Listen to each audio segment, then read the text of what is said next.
pada dasarnya tuh virus ya Kak. Jadi tuh untuk semua yang infeksi bakteri, virus itu untuk meningkatkan imunitas ya pakai 5 formula, vitamin D3, K2, magnesium, zinc, sama probiotik. Itu aku rekomendasikan sekali. Kalau saat ini kakak herpesnya lagi sakit banget ya dong, bahkan kakak sampai trigeminal neuralgia. Kakak tahu trigeminal neuralgia itu herpesnya udah sembuh, misalnya kakak herpesnya di sekitar wajah ya, dia udah sembuh, tapi dia menimbulkan rasa nyeri atau sakit saraf yang sakit banget gitu ya Kak. Aku sering tuh ketemu pasien-pasien tuh dia udah kelar dong, tapi dia punya herpes misalnya di sekitar mata, tapi sakit terus, itu juga bisa ya Kak. Nah kalau Kakak lagi dalam kesakitan yang luar biasa, tambahannya adalah benfotiamin, dikonsumsi 2 kapsul per hari, benfotiamin alpha lipolic acid 2 kapsul per hari.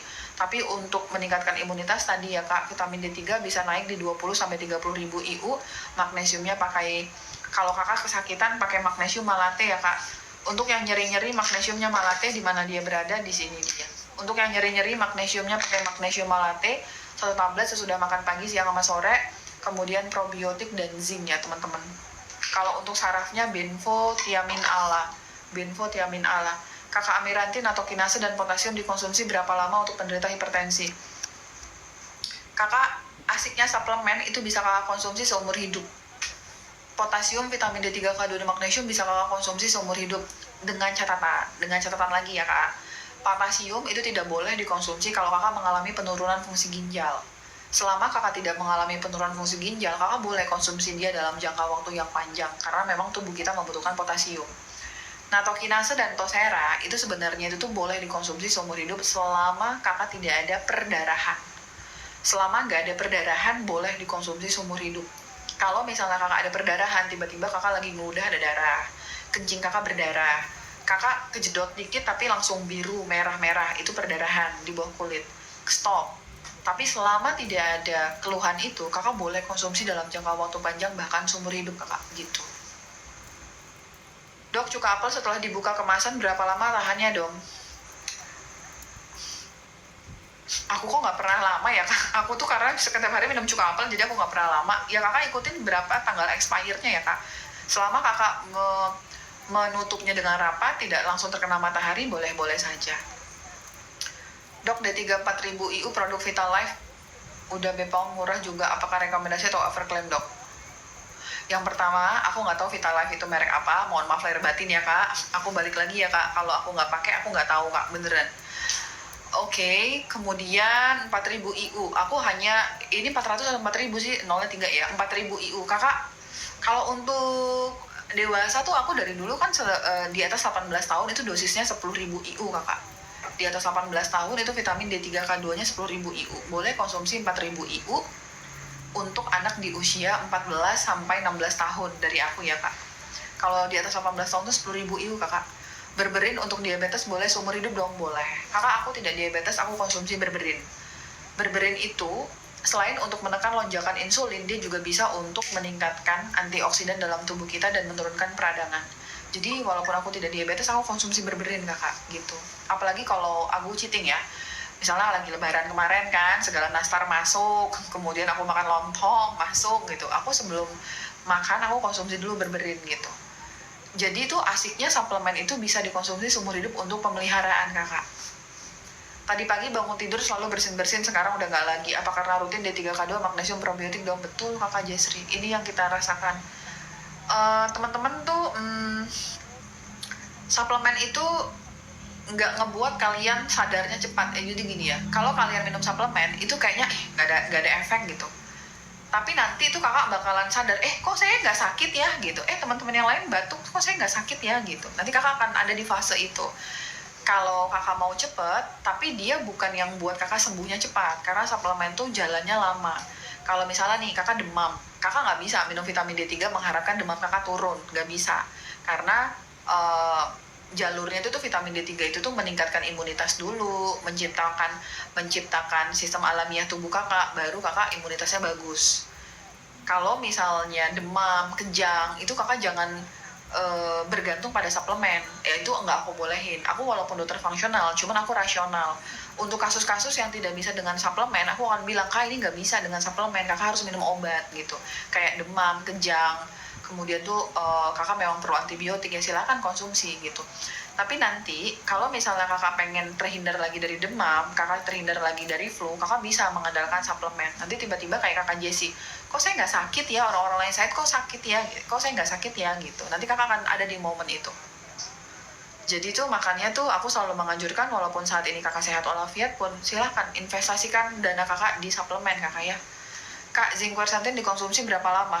Sama kakak jawabannya, zinc quercetin boleh dikonsumsi seumur hidup kakak. Boleh, tapi ada tapinya nih kak. Ada vitamin C dia. Vitamin C itu iritatif ya untuk lambung. Jadi untuk teman-teman yang gastritis, jangan konsumsi. Tapi kalau kakak nggak ada masalah, aman, damai, sentosa, boleh dikonsumsi seumur hidup. Kemudian vitamin C nggak boleh dikonsumsi pada penurunan fungsi ginjal. Jadi kalau kakak ada penurunan fungsi ginjal, jangan dikonsumsi ini. Tapi kalau kakak tidak ada, boleh dikonsumsi seumur hidup ya kak. Dok, Gastro Comfort apakah ada batas waktu pemakaiannya sampai berapa bulan? Betul, 1 tahun kakak. 1 tahun kalau kakak konsumsi setiap hari. Tapi kalau kakak konsumsi selang-seling, kalau perutnya lagi nggak enak konsumsi, kalau lagi enak nggak konsumsi, itu boleh. Sampai 3 tahunan boleh. Vitamin D3K2 apa boleh diminum jangka panjang? Boleh kakak, seumur hidup juga nggak masalah. Pagi saya minum D3K2 aman aja dok, enak di badan, cuman magnesiumnya masih bingung. Masih bingung nggak di mana kakak? Kakak punten, magnesiumnya bingung di mana? Kakak magnesium bisa dikonsumsi sore dan malam hari, kalau vitamin D3 kakak dikonsumsi pagi hari. Untuk kolesterol tinggi dan saya punya radang lambung, vitamin apa dong? Ini dia ya, kakak Mariani ya. Kakak ini aku agak bingung jawabnya, karena kakak tidak melampirkan data ya. Kakak kita functional medicine nggak pakai lagi data kolesterol total kakak ya, punten kakak ya. Kita tidak lagi pakai data kolesterol total. Kalau misalnya kakak mau ngecek kolesterol total, kolesterol kakak yang valid, itu kakak periksa trigliserida, HDL, LDL, dan small dense LDL. Bahkan tuh untuk dokter functional medicine yang saklek, apa itu kamu nggak perlu tuh konsumsi, nggak perlu tuh tes LDL, yang tes tuh small dense LDL aja gitu. Jadi tuh untuk menentukan ini kolesterolnya itu jahat atau enggak, kita harus lihat data lengkap ya kakak gitu. Tapi untuk manajemen kolesterol itu kakak boleh menggunakan omega 3 fish oil dan niacin. Niacin sama omega, niacin tuh B3, lagi-lagi B3 itu banyak banget ya fungsinya. Niacin itu golongan B3 yang dapat regulasi kolesterol, menurunkan trigliserida, meningkatkan HDL, dan mencegah terjadinya oksidasi untuk LDL. Kakak pakai niacin 1 tablet sesudah makan. Kemudian omega 3 fish oil kakak konsumsi 2 soft gel bersamaan dengan si vitamin D3. Radang lambung vitaminnya apa? Oke. Aku belum baca. Kakak kalau radang lambung niacinnya ditunda dulu, karena niacin itu kadang-kadang buat perut nggak nyaman. Maaf ya kak, aku nggak baca belakangnya. Radang lambung, niacin jangan dikonsumsi dulu untuk radang lambung karena buat perut nggak nyaman. Untuk radang lambung kakak utamakan dulu apa kakak? Paket gastritis di atas Lase Domi Klinik atau Dokter Miayu. Dok, obat sinusitis, aduh obat lagi ya, nyeri pangkal hidung, nyeri kepala, nyeri pipi bawah pas nunduk. Nah ini kakak mau kakak kalau obat aku nggak pakai, tapi kalau kakak mau mempertimbangkan suplemen, ditulis kakak vitamin D3K2, magnesium, zinc quercetin 1 kapsul 1 hari 3 kali 1 sesudah makan, probiotiknya pakai yang Naturbell. Ini mah magnesium ya, salah ya ngambilnya ya. Probiotik 1 kapsul segera setelah makan pagi dan sore. Oregano oil 1 soft gel sesudah makan pagi dan sore. Oregano oil, teman-teman kenalan sama oregano oil ya. Oregano oil itu antibiotik alami di dalam functional medicine yang bisa sebagai detoksifikasi. Jadi tuh kalau anak aku misalnya dia demam tidak tinggi ya, alhamdulillah tuh kalau demam tuh cuma yang sumeng-sumeng ya, kalau ibu-ibu ngomongnya sumeng-sumeng gitu ya, itu aku kasihnya oregano oil gitu. Jadi aku berharap dia tidak terpanjang sama antibiotik, jadi aku kasihnya oregano oil sebagai antibiotik alami gitu. Agak lama tapi bisa sembuh kak. Jadi kalau kakak di sini yang lagi pengen flu, kemudian kakak ngerasa aduh ini kayaknya ada infeksi ini, kakak bisa mempertimbangkan oregano oil 1 soft gel untuk dewasa ya, 1 soft gel sesudah makan pagi dan sore, itu silakan dipertimbangkan antibiotik alami. Kalau aku udah ngerasa aduh kayaknya badan agak aneh nih gitu, aku konsumsi oregano oil ya kak untuk mencegah adanya infeksi. Silakan dipertimbangkan, tapi oregano oil tidak bisa dikonsumsi kalau kakak ada gastritis, bisa buat perut perih. Oregano oil itu rasanya pedes soalnya kak. Tapi kalau kakak nggak ada, silakan dipertimbangkan oregano oil di stok di rumah sebagai penolong utama mencegah untuk kakak terpanjat antibiotik. Tapi kalau udah ada oregano oil ternyata masih belum sembuh juga dalam waktu 3 hari, ya mau nggak mau pakai antibiotik.